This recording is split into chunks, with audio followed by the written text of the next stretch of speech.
Hey everybody, and welcome back to Legendary Language Learner. I'm Matthew Boyle, and in today's video I want to show you some of the game cards for my next game heading into Language Land. I've actually gotten some of the cards in the mail recently and I've been play testing with them. So the text that you're going to see on the cards is not totally settled on yet, but a lot of the artwork has been finalized and also a lot of the layout of the cards has been finalized. And I want to show you guys that to sort of fire up your interest. And if you have any questions or comments about the game, you can let me know in the comments section down below. So let me do a screen share here and show you one of the pieces. This is the Tree Beast, and it was done by Gabriel Schwepler.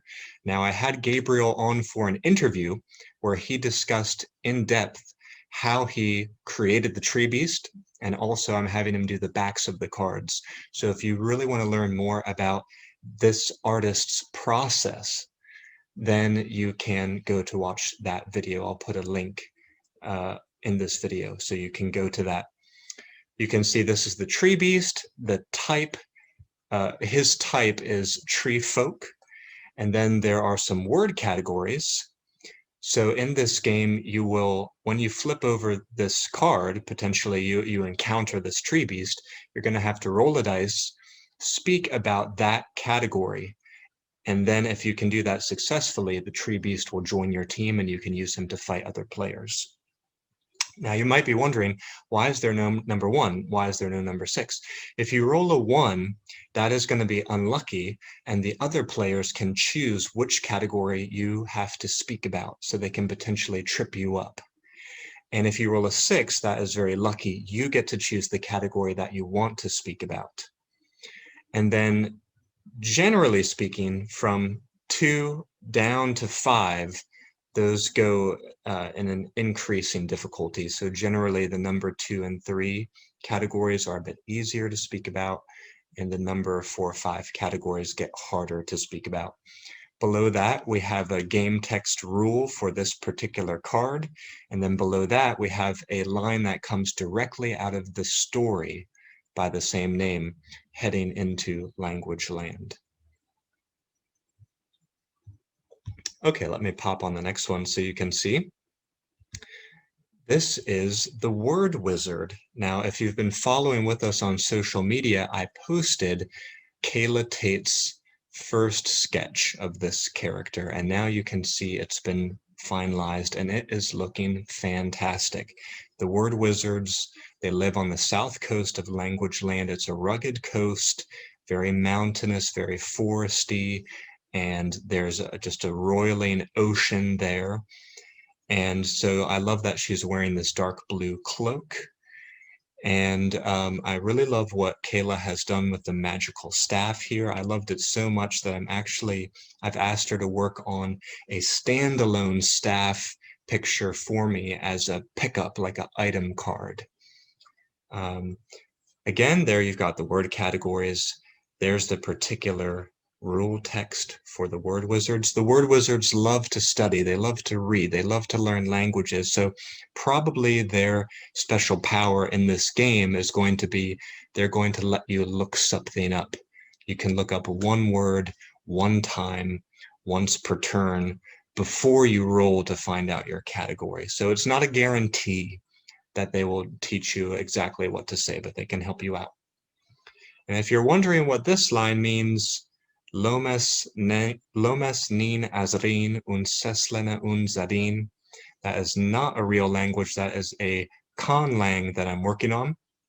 And you can learn more about it in the story. There will be some translation there, so you can learn about, this is the language word Havish that belongs to the town where the word wizards live, which is called Word Haven.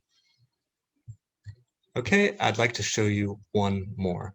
Before I do, I want to warmly welcome you to like and subscribe so you can support what I do and be aware of when new videos are coming out. I tend to post a new video every Saturday these days.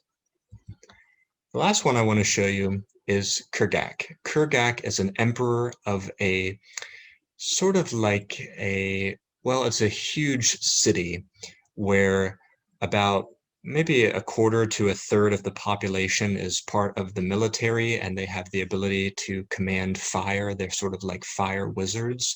Perhaps long ago, they were word wizards who migrated and emphasized the exploration of fire-wielding abilities.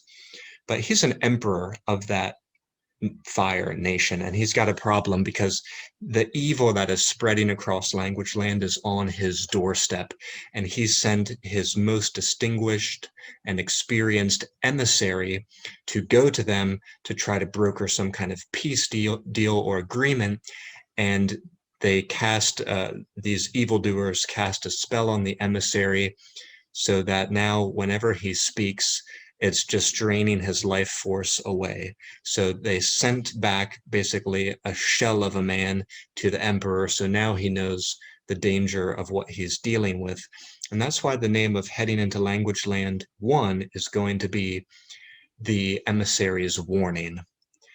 But this is Emperor Kurgak, and you can see his word categories emphasize exercise, so physical fitness, strategy games like chess, currencies like maybe the renminbi in China, the RMB, military ranks, so like captain, lieutenant, colonel, sergeant, that type of thing.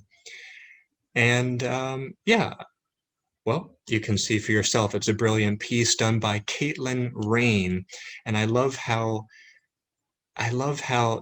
there's a story written on his face. This piece really communicates the story.